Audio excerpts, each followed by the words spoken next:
Welcome back, everybody. Of course, this is Dr. Keith McNally, and I'm here with my co-host Jody Holton. This is Trail to Transformation. This is the podcast for veterans by veterans. We're here with Howie Cohen, and Howie is a veteran himself, but he has quite a distinguished service career. So, Howie, let's start there.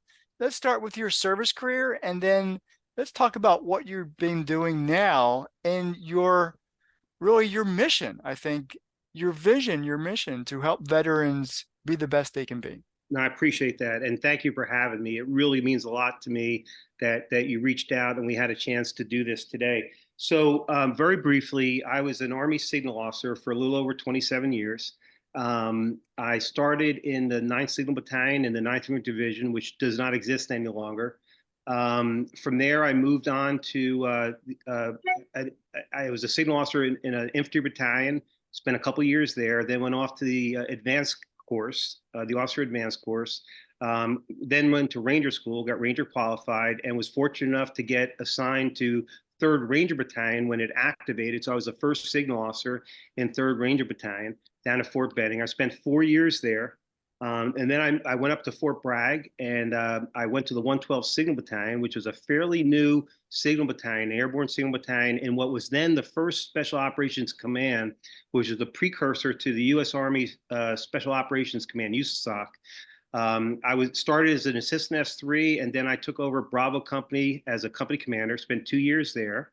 I moved on to the Joint Communications Unit, which is the communications unit for the Joint Special Operations Command. So I stayed right at Fort Bragg, spent 2 years there, went off to the Command General Staff College, and then went overseas 1 year in Korea, the 2nd Infantry Division, the 122nd Signal Battalion. I was a battalion executive officer. Came back to Bragg and was in an airborne, was in the 18th Airborne Corps IG office doing assistance and investigations for 3 years. I got selected for lieutenant colonel and battalion command, and I commanded right there at Fort Bragg, the 112 Signal Battalion, which I commanded a company in. Spent 2 years there. Then I PCS to the Fort Belvoir area and commanded a communications squadron in a special mission unit. Went from there to the equivalent of the Army War College. I did the JFK Kennedy, the Kennedy School of Government Fellowship for a year. And prior to that, prior to going there, I was selected already for colonel and brigade level command. So I came back to Bragg, commanded the 35th Signal Brigade, which was the Corps Signal Brigade for 18th Airborne Corps. Of course, I took command 2 months before 9/11. So while in that command tour, I had 2 battalions rotating in and out of the Afghanistan area of operations. And then I also had 1 battalion that was attached to the 22nd Signal Brigade, part of 5th Corps, and that Signal Brigade helped fight the war in Iraq. So I essentially had all 3 battalions rotating in and out of a combat AO during the course of my brigade level command. After that, I went up to D.C., was the deputy commander for a year at the White House Communications Agency. This was the last year of Bush 43's first administration. And then I took command of the unit and went through the campaign season and 2 years of the second administration, the first 2 years, and then I retired out of that job. Well, the first thing I have to say is you're a liar because that took a long time to disclose Okay, all I'm of that. sorry. No, I'm only I'll do kidding. push-ups. I'm only It'll kidding. be modified push-ups, but I'll do push-ups. But that is quite a distinguished career. So what in the world? What was the motivation? I'm just really curious now. The motivation to do all that and stay in that long. Well, I mean, look, my all my life, so this is not just the military. I think I always challenged myself to be the best I could be and to put myself in the most challenging positions and just constantly challenge myself, right? I mean, whether it was sports, school, it didn't matter. So certainly when I came into the military, I took that same approach. And early on, I realized that there is the conventional Signal Corps, and then there's this other thing. And once I got a taste of the special operations arena with the 3rd Ranger Battalion, I said, listen, this is where I want to be. This is where I have the most fun. This is where I feel like I have a sense of purpose. I think it hurt my career because in many cases, if you didn't do the conventional type assignments, in many cases, the Signal Corps leadership literally did not know who I was, which is okay. I wouldn't change a thing about anything I did in my career. And so I guess to answer your question, I just believe in constantly putting yourself in the most challenging situations you can and just doing the best you can. And then whatever comes of it, comes of it, you know? And I think we're going to get into some of that as we talk about helping veterans. But I got to ask Jody, how did you meet such an amazing man? Where did you meet him? Well, so Howie, back me up on this. So one, okay, you're famous. I've seen your picture before, right? I don't In know. the Signal community, okay. And I walked up to you at TechNet. You remember? I think, weren't Okay. we sitting next to each other at lunch? We were sitting next to each other, and I go, I know who you are. Okay. And I showed you my AI glasses, right? And you were like, hey, what are you doing here? And I'm like, I'm working for, this contracting company. But then you and I started talking about, because I was a civil affairs, which is kind of special operations. It is. Okay. No, All listen, right. no question it is. Civil affairs and psychological operations are probably the most deployed, other than MPs, in any branch. Howie, you know how rare you are being not only a signal officer, but Ranger tab. That's like a unicorn of unicorn, right? And I've heard stories about you, like boots on the ground, secure comms, and getting things going, because signaleers they do not have an easy job. And you working with the Rangers, there is no excuse getting comms up around Rangers, Well, right? I can tell you some stories. We don't have time. We don't have time on this podcast. I could tell you some stories that will make you laugh your ass off, man. Well, Howie, we're going to have to bring you back for those stories, but you're actually doing something really critical and very Mhm. important because you help veterans. And I Yeah, think in our previous offline conversation, you gave me a statistic that I was not even aware of. And you said that the first 12 months of leaving the service are the most critical for any service member when they're you are. re-engaging back into the civilian world. Can you give us some insight into what's going on in those first 12 months? Absolutely. And just so your audience knows, this is not stuff I made up, okay? I pull all my statistics from research studies done by Dr. Joe Geraci, who is a retired infantry lieutenant colonel who has a doctoral degree in clinical psychology. He runs a program, a directorate out of the VA called the Transitioning and Service Member Suicide Prevention Center, TASC. He has a team of clinical psychologists, all who have master's degrees. All of them have degrees from Columbia University, and they do research on suicide, on veteran suicide. So they have literally labeled the first 12 months when a service member gets out of the military as the deadly gap. The likelihood of a service member or a family member committing suicide increases 3 to 5 times in that first 12 months. So one of the key things is how do we help a service member and his or her family navigate through that deadly gap to get safely to the other side? And another thing they learned in their research study is that, and if you think about it, it makes perfect sense. I don't care what service you were in. When we're in uniform, we have a sense of identity, a sense of purpose, and a sense of community, right? We're part of a tribe. And when we take the uniform off, immediately we lose all three of those things. So the veterans who can very quickly and effectively replace those three things generally do okay. The ones, and this is the majority of them, who do not replace them well or effectively tend to have problems. I have wrestled with this myself, not only when I transition, but you go through multiple transitions in your life. I'll give you an example. When I first got out in 2007 is when I came off the Army rolls. Okay, February 2007. I went to work for a company for 6 years. Had a trouble transition with them. They're not their fault, my fault. And I'm not going to belabor you with the details of that, unless you want me to. But then the business unit I was in got acquired by a larger company. So I had transition one was getting out of the military, working for this one company. Transition two was we got acquired. My business unit got acquired by another company. So that's transition two. 2 years in, I got fired from that job. And I went to work for someplace else, which actually was a blessing in disguise because I hated government contracting. I mean, absolutely hated it. And so now I said, okay, this is probably a good time to go do something you really want to do instead of something you feel like you need to do. And so I went and did leadership and management consulting for the McChrystal Group. I served with General McChrystal 3 different times throughout my career. And I was fortunate enough to get a position with them for 4 years. So that was transition number 3. Okay. And then I got let go of that job because they had a downturn in revenue and weren't meeting their revenue targets. So I got caught up in that. But then that led me to Pivotal Moments, which was founded by one of the co-founders of the first company I worked for. So that was transition number 4, right? And then I worked with them for 2 years, and then that job came to a close, and now I do what I'm doing now. So this is transition number 5, right? Transition number 5 in how many years? So I got out of the military in 2007. So what are we talking? 17 almost, years? yeah. Okay. 17 years, right? Okay. Yeah.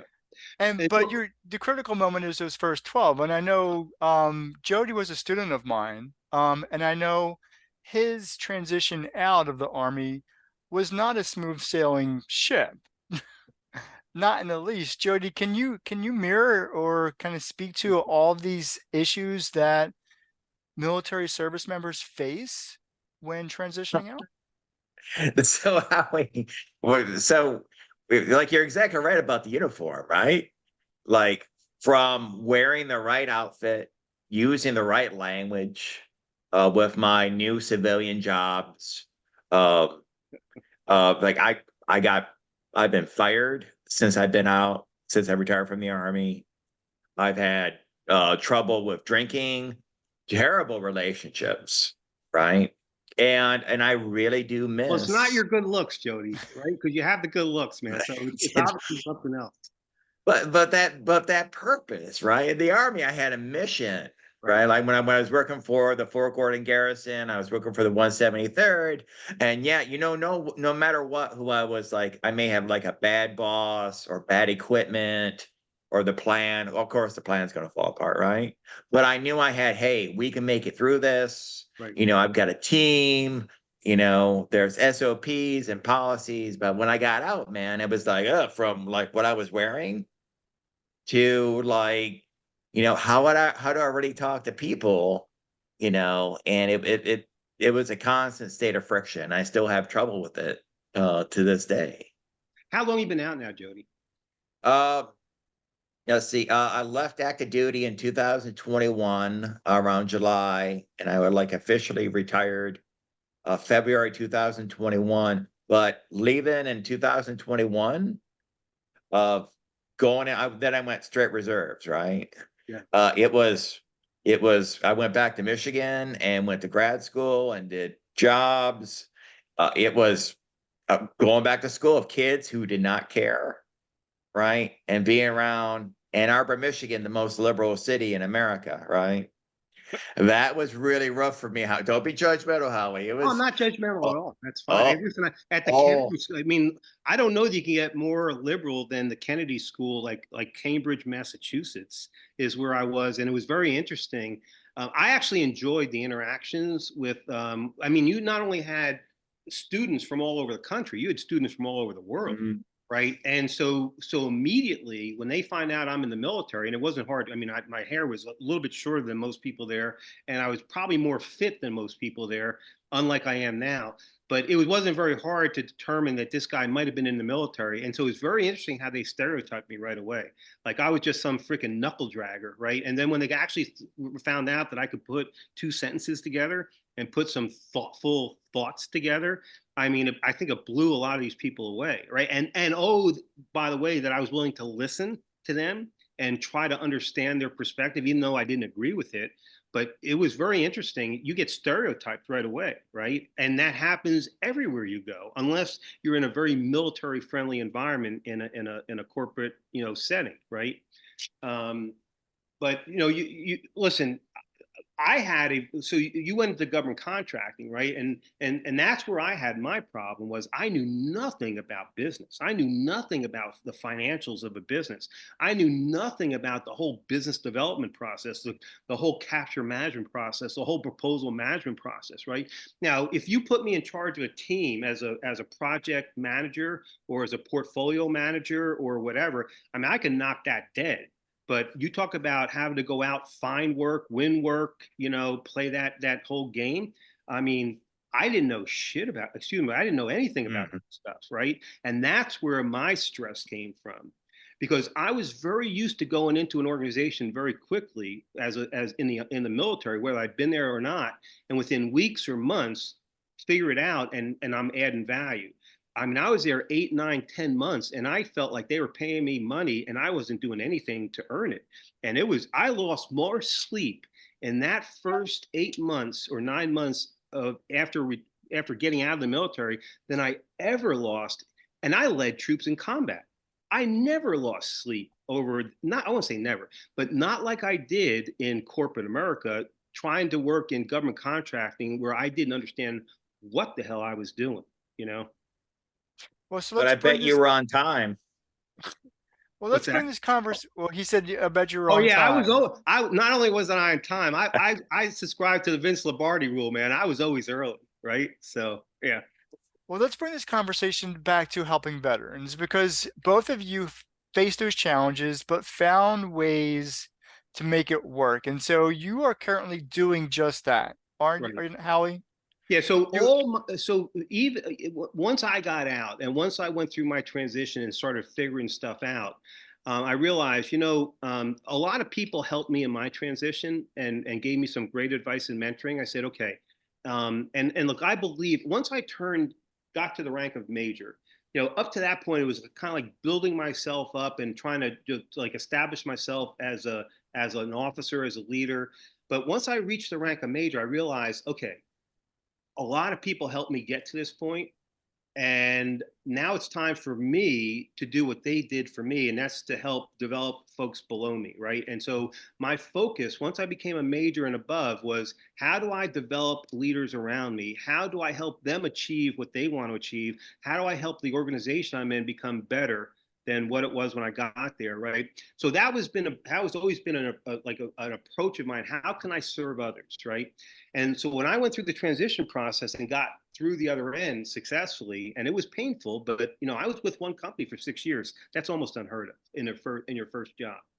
So I said, okay, other people are going to experience what I experienced. How can I help them learn from my lessons of what I did not do well? And so I very informally would advise, mentor, coach folks through the transition process, and that became a passion of mine. When I started doing the Charlie Mike Channel director position with Pivotal Moments, that was actually my position, was doing a podcast like we're doing now on the military transition, sharing lessons learned.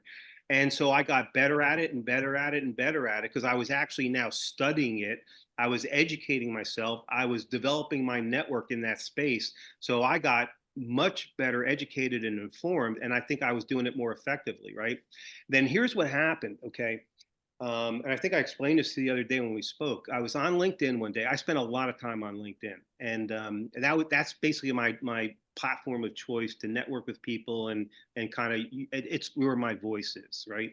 And so I'm I'm kind of scrolling through LinkedIn, and I see and up pops this picture of this colonel, um, an infantry colonel, and the article says that um, passed away, right? And I read the article. He was like in some kind of a chief of staff position at Fort Leavenworth, Kansas. I don't remember his name. I should remember his name, but anyway, he had successfully commanded a battalion in combat. He had successfully commanded a brigade in combat. He had a phenomenal, and he was in his dress greens. A picture of him in his Class A's, and I started reading this. I say, something's not right here, right? And then as I continued to research, I found that he committed suicide in his office. He took his life in his office. And I actually started crying. I didn't even know this guy. I started crying. And I said to myself, okay, if this could happen to this guy was probably on the track to be a general officer. If this could happen to him, it can happen to what about these young NCOs? What about these young enlisted guys? What about these young officers? What are they going through? And I said, I don't know what you're going to do, Howie, but somehow, some way, you're going to help lower the high rate of veteran suicide. I had no idea how I was going to do it, none whatsoever. But I said to myself, you're going to figure it out, and it starts right now. And that started me on a whole different trajectory. Now, here's an interesting statistic from Joe Geraci and his group. The greatest contributor to veteran suicide is not combat stress, is not PTS, is not TBI, it's not combat wounds, believe it or not. And they're all contributors, don't get me wrong, they're all massive contributors. The greatest single cause for veteran suicide is a poorly planned and executed transition. That blew me away. I couldn't believe it. And so I realized that, okay, I'm in this veteran transition space, and then I'm focusing on how am I going to lower the high rate of veteran suicide. So that I kind of doubled down on educating myself on veteran transition, knowing that it's going to lead to that ultimate outcome is lowering the high rate of veteran suicide.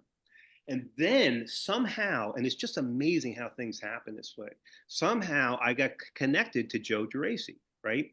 And then he fed me all these statistics, right? And then he led me to some people who then led me to a gentleman named William Buck. He's a West Point graduate, and I think he was class of 80, 81, so he's a couple years younger than me. And I got to know Bill, and Bill had started a program out of his pocket. Now, I want you to understand this, out of his pocket. He funded this by himself. Now, he happened to be I think he is a very successful entrepreneur, has done well for himself, but he is so passionate about this whole space, the veteran transition space and lowering suicide. He started what was called the ETS sponsorship program. It has now been rebranded as Onward Operations. So if you're, it's onwardops.org, and we can certainly post the link to that. If you were to look at this program, and so most of you are probably familiar, if you've served in the military, you're probably in an organization where they had sponsors, right? If I'm just going to paint an example for you. So Howie Cohen, it's now September 2024, and I determined that I'm going to get out of the military in September 2025, right?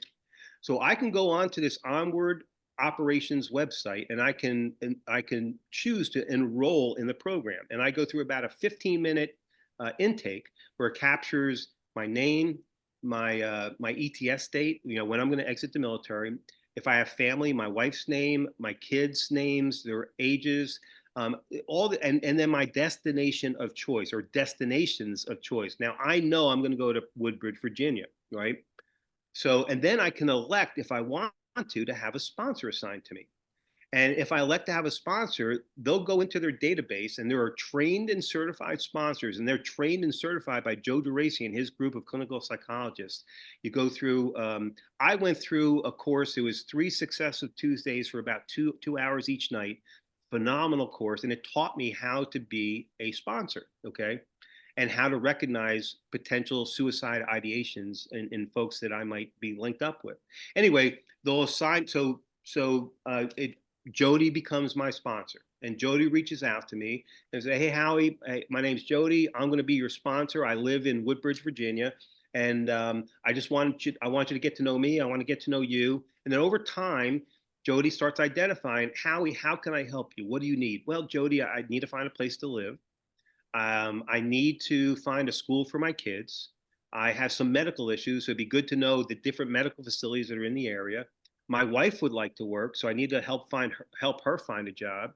I need to find a job." So we identify all the things that I need. Now, Jody doesn't necessarily solve all those problems, but because Jody's as squared away as he is, he has maybe a team of um, um, uh, realtors, trusted realtors that he can now put me in touch with. He knows already where the medical facilities are, right? He knows, and the realtors help identify where the best places to live are based on the school systems. And And so whatever my needs are, Jody is kind of a conduit between me and the community in Woodbridge, right? What are the three basic things? Identity, purpose, and community, right? So now, instead of me just showing up in Woodbridge, Virginia and figuring all this stuff out by myself, I got someone who's leading me by the hand and is helping me integrate into the community at Woodbridge and helping me settle in.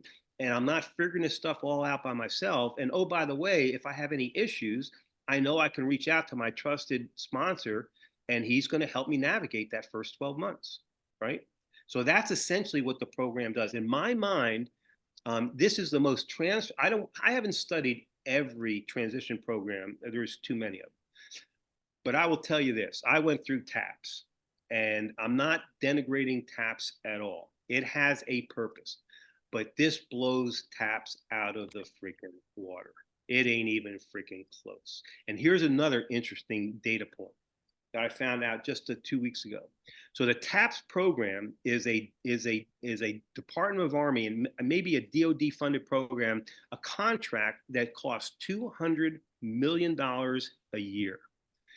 The executive director of the Onward Operations Program, Brigadier General retired Mike Eastman, who is absolutely phenomenal, an absolutely brilliant, brilliant man, has estimated, and I guarantee you his estimate is pretty much on track, that at the most, fully funding the Onward Ops program will cost $27 million a year. So almost a tenth of what the TAPS program does, and it blows it out of the water, okay? Now, the program has been piloted multiple times, most recently at Fort Hood, used to be Fort Hood, Fort Cavazos, with 3 Corps. I don't remember the Corps commander's name, but at the time when they first started, he mandated if you are departing the service, if you are ETSing out of the Army, and oh, by the way, this is not just for the Army, this is all services. So if you're a sailor, an airman, a Marine, anyone can enter into the Onward Operations Program, okay, and get help.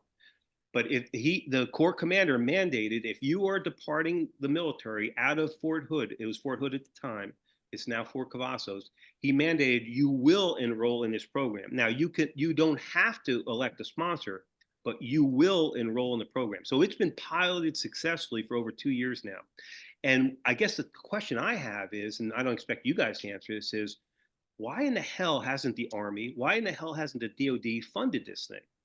They are fighting for, Mike Eastman and his team are putting in for grants in the VA, and they're fighting for every freaking dollar. Bill Buck has funded this thing out of his pocket. I think he seeded it with about $500,000 out of his pocket. And for the life of me, this has been proven over and over and over again, most recently at Fort Hood for 2 years running now. I have no idea how this thing has not been fully funded. And so that's my mandate right now, is to get this thing fully funded. I can't speak to everything that you've talked about, but I certainly appreciate the value of the mission, the vision, and the purpose here. I want to get personal for a little bit, and I know Jody Okay. does too. How does this help you as a veteran, knowing that you're doing such good work for others? Well, this gives me my purpose, right? I'm no different than anybody else. I need to have an identity. I need to have a sense of purpose, and I need to have a community to be a part of. Now, I have multiple communities I'm a part of. This is just one of many. But this is my purpose, and this gives me, look, the folks who are networked with me that really know me, they know that they basically describe me as the guy who is trying to save lives, the guy who is fighting veteran suicide. that has become my identity, and by choice, right? So of the 3 things I just mentioned, this gives me my identity, this gives me my sense of purpose, this gives me a community of many that I'm a part of, and this is the single thing I will spend the rest of my life on, however much time I got left. This is the only thing that I'm going to do. Now, I will do a lot of things, whether it's volunteer or whether it's revenue driven, but it will always be attached to something to do with this mission. My mandate for myself is, I know I can't stop veteran suicide. It's not possible, but I can lower. We're losing on average 20 to 40 people a day. 20 to 40 people a day. So if I could save one life, I can save 2 lives. If I could save multiple lives, right, then I'm achieving my purpose, right? I hope to save many more than that, but even if it's just one life, then I've accomplished what I wanted to accomplish. Jody? So I've got a question for you, Howie. Okay. So I've been around Rangers and Special Forces guys and senior leaders, okay, who have talked about this. 170, I was with the 173rd. We had multiple suicides because we have a problem with wives running off with Italian men, tight jeans, that the thing, spoken thing. And one thing, not to go into like specific names, but I've heard some of the leadership go, hey, Jody, our guys need to be tougher. This is social Darwinism. And that always irked me. Okay. Bullshit. Uh, That is bullshit. but I've had leadership tell me that. Now, I think how our culture is against seeking help, right? Great. What do you tell those leaders? You're a proven, not just a signaleer, which is really hard in itself, Howie, but You got to Ranger be and a masochist to be a signal officer. To be a logistics officer and a signal officer, you got to love pain because you're only going to feel pain, man. so how do you tell those leaders like, hey, these soldiers aren't weak, Yeah. okay, they're not broken. What do you tell them? Yeah, no, that's actually an excellent point, and I'm going to tell you my story, right? So I had 27 plus years in the military. Most of those were carrying a very high level clearance, TSSCI clearance, top secret, specially compartmented information clearance. Now, and I was in most cases, whether in a formal or informal leadership position, almost all my career. So I'm a perfect example of what you just described, right? I was struggling many times throughout my career, but I refused to ask anybody for help. Why? Because as a leader, you can't show any weakness, right? And I refused to show any weakness to anybody I'm leading. I had to be the toughest. I was never the fastest. I'm a plotter, but I always scored 300 plus on my PT scores. I could ruck with anybody. And I don't care if that was infantry or anybody, it didn't matter to me. I could stay with anybody. And so I refused to show weakness. Okay. And I thought that if I asked anybody for help, then I was showing weakness, right? Which is absolutely not true, but that's the perception and that I had. So I never asked for help. Here's the other thing, right? I carried a TSSCI clearance for the majority of my career. So I felt like, shit, if I asked anybody for help, I might lose my clearance. And if I lost my clearance, I wouldn't have access to any of the assignments I had, right? And so I wasn't willing to risk that either. So for those two reasons, I never asked for help. Okay, now I bulled my way through it. Okay, nobody knew I had a problem. I did, but nobody else knew it. I internalized everything. And I put on a great face for everybody, but I was struggling inside many times. Um, when my career ended, what I noticed was that I wasn't fighting that as effectively as I did when I was in uniform. Because I knew that while I was in uniform, while I was in a leadership position, while I was doing what I was doing, you cannot show any weakness. You can't ask for help. You just suffer through it, and it is what it is. When I was no longer had those kinds of things, motivating me, I was now just a civilian working as a contractor. Okay, I started succumbing to it a little bit more, and so the depression started to get a little bit deeper and a little bit deeper, and maybe I go into a day funk, or maybe I go into a week's worth of funk, or maybe I go into a month's worth of funk, or maybe it's 2 months, or maybe it's 3 months. I always was able to pull myself out of it, but at some point, I just started succumbing to it. Right. So you bring up an excellent point, and what I would say to, first of all, to any soldier or sailor, airman, marine, or coast guardman is asking for help is not weakness. It's actually a sign of strength. And the best thing you can do for yourself is accept that, get help, and start addressing and confronting the issues. And you're going to find that once you do that, it releases everything and you become a different person, right? And for anybody in the chain of command that doesn't understand that, then I'll tell you, we're going to have a serious, serious conversation. And I'm not going to get into it here, but I can be very, very, very confrontational and intense when I need to be. And I will not accept anything if anybody in a leadership position or chain of command tells me that that is weakness or that is social Darwinism, then we're going to have a serious one-on-one conversation. Well, could you see that with the elite units, and you were involved No, in let me that tell you something. community? The elite units treat it very differently. Okay, to what you may not realize is, and I'll tell you whether it's, and I can't get into specific units, but they have clinical psychologists on their staff. Most of them, like the tier 1 units, go through a very intense selection process, and I'm not just talking about physical selection process. They go through a mental psychological selection process. So you won't even get accepted into the organization if you have certain issues. But once you're there, they know that they're putting their guys in very, very difficult, whether it's combat or stressful situations, and they expect that there's going to be some level of mental health or psychological issues that these folks have to deal with, and they have folks on their staff that help them deal with it. The special operations community under SOCOM, I don't remember what year it was. It was when I was working for SRA. So this would have been back, maybe 2013, 2012, 2013. SOCOM actually contracted what's called POTIF, the Preservation of the Forts and Family contract. Now you find that special operations forces, I'm talking about worldwide now, they have a clinical psychology staff to help deal with it. They have all kinds of mental and physical equipment and things to help people deal with these kinds of stressors. So they actually deal with it. They know it's going to happen. They have seen folks deal with it, and they actually address it head on. So when I was commanding the 35th, when we just started the deployments, okay, obviously the special forces were first on the ground in Kandahar and in Bagram in the Afghan AO.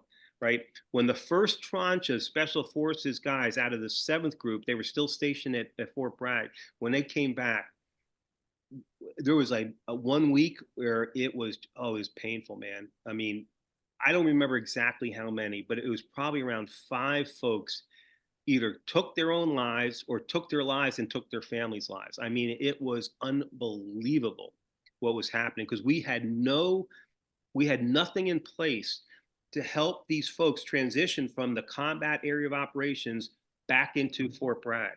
And so they come back in without any transition time, without any help.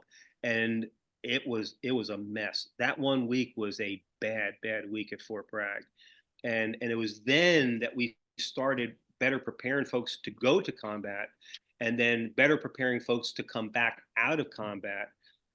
We still had a problem, but we were trying to address it. Okay. But to answer your question, the special operations community actually deals with it very effectively because they know it's a problem and they have proper mental health and psychological capabilities on their staff to deal with it. Only because Yeah. of time, I want to kind of put a summary and a cap on this conversation, and we could actually come back to another conversation and talk more in depth about how that Anytime. actually works within the units. But Jody, just one more question. Yeah, so I would like to see the numbers of just for regular soldiers, regular guys, right? Because the regular signal leaders I work with, like at Gordon and Eisenhower, we call now, right?